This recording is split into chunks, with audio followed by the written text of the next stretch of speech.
Inday, alam na namin yan, Mariosep. Matagal na kami naghihintay dyan sa investigasyon kay Romualdez sa maraming akusasyon sa kanya. Naghihintay rin kami.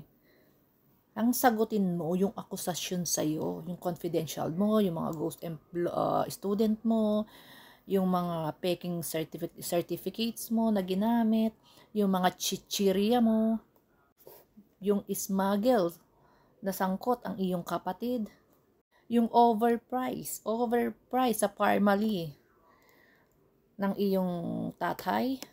Ang sagutin mo yung mga issue sa iyo, yung mga pinupukol na issue sa iyo.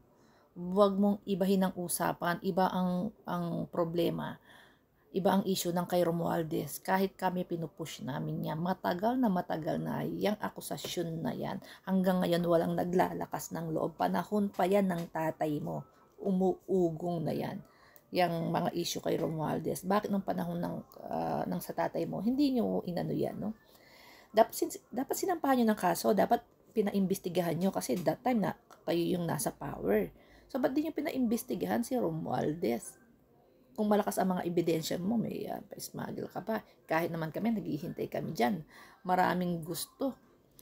Marami pong may gusto na talagang malaman yung katotohanan, yung kanyang private plane. O diba? Panahon pa yan ng iyong itay. So, ba't hindi kayo nagpa-imbestiga? Ngayon ka nagyayayaw-yaw dyan. Ang sagutin mo, yung problema mo. Yung inaakusa namin sa'yo.